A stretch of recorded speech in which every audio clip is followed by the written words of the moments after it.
The movie starts in a military research center. A lieutenant is on duty conducting a daily inspection on the military satellites. When she sees large abnormal waves coming towards the Earth from the Sun. A view from space shows us the waves destroying every satellite on their way. The lieutenant at first does not believe her eyes and thinks her computer is malfunctioning. She informs the captain about the waves, but is asked to ignore any abnormalities she sees for the next 24 hours. The woman finds this suspicious and is sure that the waves are something they should worry about. Then we are introduced to Arman, a scuba diving instructor and a submarine engineer. He lives a simple life off a coast somewhere in Turkey. If that guy's life is simple, my life is dumb as hell. One morning, he is approached by his ex-girlfriend, Victoria. Victoria is a marine biologist and is planning to go on a submarine dive to the depth of the Incirlik Air Base. She has picked out a team of 5 and found sponsors to fund the trip, but is in need of a submarine. Arman refuses to join when he finds out that the sponsor is his millionaire father, who he hates.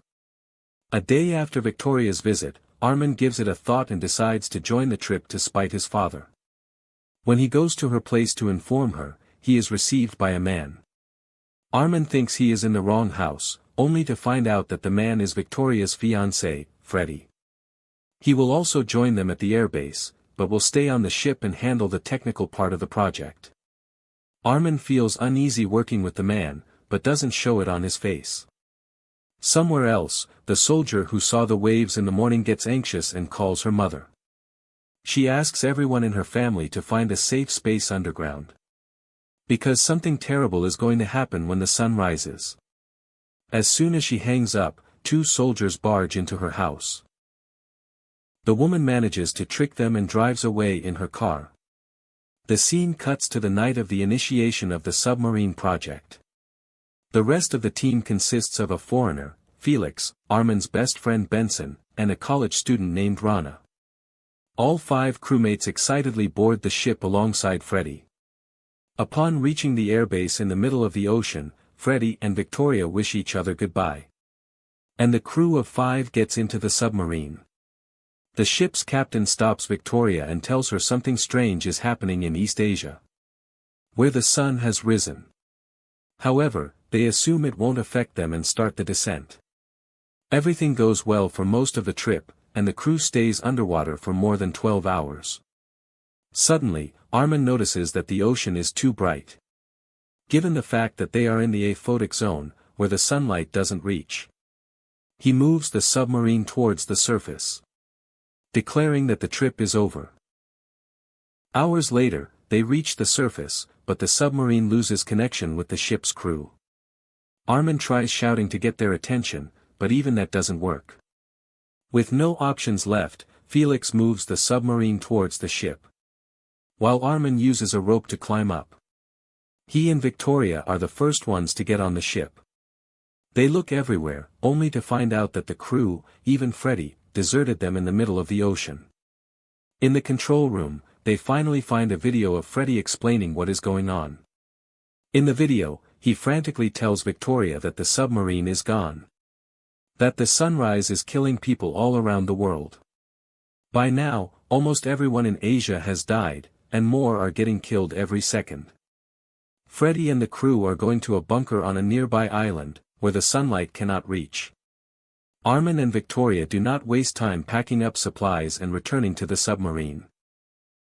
After the crew is informed of what happened, they make their way to the nearest island, where the safe bunker lies. A while later, they reach the shore, but as they dock the submarine, they see another giant submarine emerge just a few meters away. The group watches in awe as a group of soldiers step out of the submarine. The captain meets Arman and finds out about what is going on in the world. Not a single person can be seen outside, so they assume everyone is in the bunker. Not a.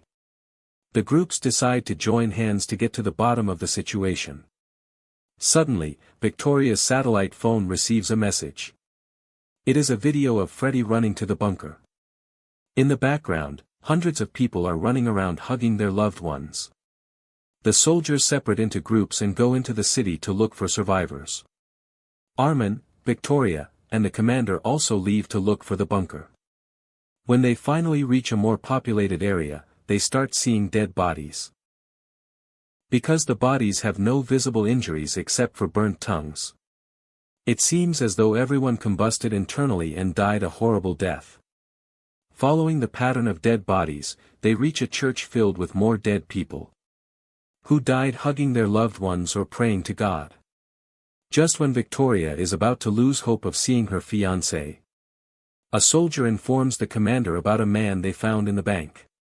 It is revealed that a man locked himself inside a safe in the bank and managed to survive. However, his body is fried from the inside and he doesn't have much time to live. Arman asks him where the bunker is but only gets a vague reply. At last, the commander shoots the guy dead out of mercy. He talks to the chief and both of them decide to return to the submarine in the next 30 minutes.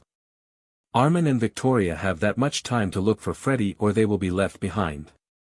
Victoria suddenly recognizes the place in the video Freddy sent her, and drives to the bunker with Arman.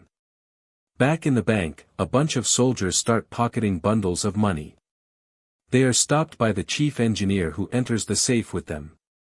Suddenly, the door to the safe closes and is locked automatically. A soldier named Alton tries helping them from outside. But since no one knows the code to open the safe, they are certainly locked. Alton has to reluctantly leave his brothers to die and return to the submarine.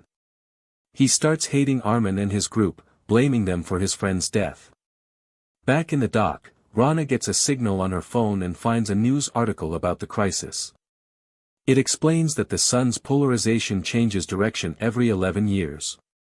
Over the course of the last few changes, the magnitude has been decreasing gradually. The most recent change might have caused a shift and radiated a large amount of energy, enough to kill humans and all organisms on Earth. The article has a lot of unexplained terminology and vague wording, which Rana assumes is because the person who wrote it must have been in a hurry. A while later, Arman and Victoria finally reach the bunker and run inside, only to find out the thick walls did not keep the people safe. Many people lie on the ground, which makes Victoria nervous. She holds her breath until she finally sees Freddy's dead body on the ground and bursts into tears. His phone lies at his side, where he recorded a final message for Victoria. In it, he happily declares that he is safe, because the sun has been up for 5 minutes and no one is dead yet. Seconds later, he starts yelling in pain and dies. Dude jinxed himself.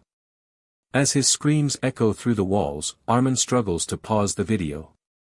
At last, he breaks the phone out of frustration.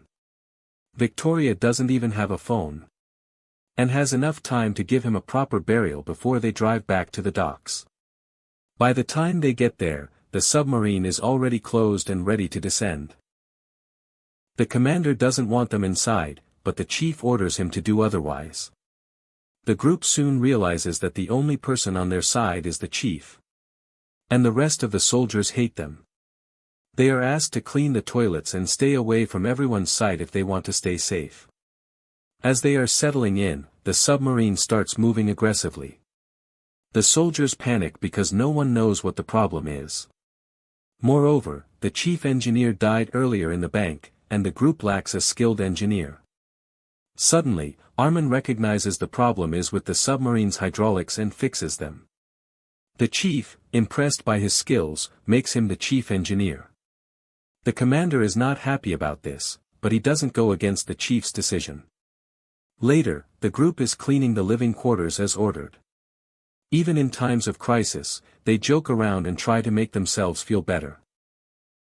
The fun time is interrupted when Alton comes to check on them and hits them with several insults.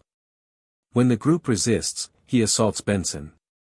Having had enough, Victoria goes to the chief and tells him about how they are being treated like murderers. The man promises to ensure their safety before sending them away. Meanwhile, in the living quarters, Alton secretly drinks alcohol with his buddies. They look for their stash of canned food and find some missing. A drunk Alton assumes it was Victoria who stole it and starts threatening her. He is stopped by Operation Officer Olivia, who also happens to be the chief's daughter. Alton doesn't stop there and wakes up every soldier to rebel. He starts the fight again and demands to the chief that the crew should let them go. When the chief knows how to deal with him, he asks for the help of volunteers like him. Alton will not do it. That's it. They make up and leave. Anyway, is Alton murdered or not? This is a big question. If you do get killed, you get killed too. First, you're supposed to ask the chief about what happened when you got killed. Thus, you decide whether you did this or not. The chief thinks that the man you kill is guilty for this. He might be keeping you alive. When the chief says he does this, you stop. The chief sternly asks him to stop causing trouble, and is mad at him for drinking when it is not allowed. Moreover, the soldiers are restricted from taking canned goods to the living quarters, which gets Alton deeper into trouble.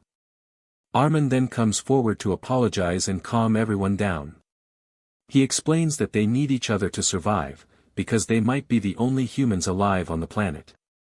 His wise comments make the commander change his mind about Arman and his group, and he starts to trust them.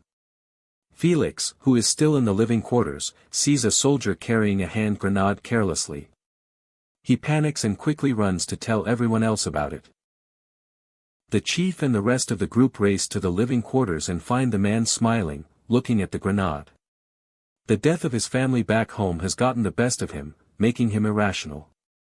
He thinks that everyone in the submarine should die so they can start a new life with their families in heaven. The chief tries his best to reason with him and calm him down, but nothing works. As a last resort, he walks into the room and closes the door. The grenade goes off, and both the chief and the soldier die in the explosion. Seconds later, the soldiers start fixing the damage done by the explosion. Everything seems reparable, except for a singular hole in the floor of the control room. No matter how hard Arman tries, the water pressure doesn't let the metal stay to cover the hole. The only way to solve this is to close it from the outside. Olivia volunteers to help Arman in the mission, even though she is still emotionally unstable after her father's death. They swim outside and reach the impact area. Arman welds metal to cover the hole, as Olivia holds a flashlight for a better view in the dark.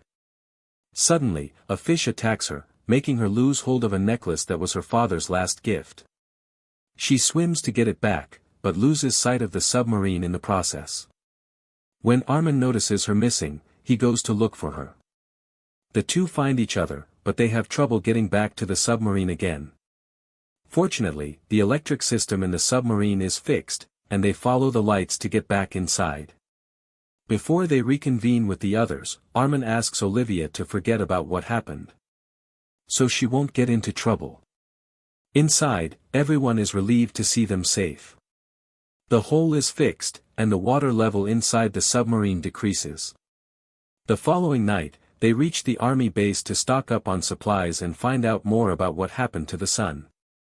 Benson is assigned no tasks, so he walks up the hill to get a view of the city. Upon finally reaching the top, he sees wildfire overtaking the city.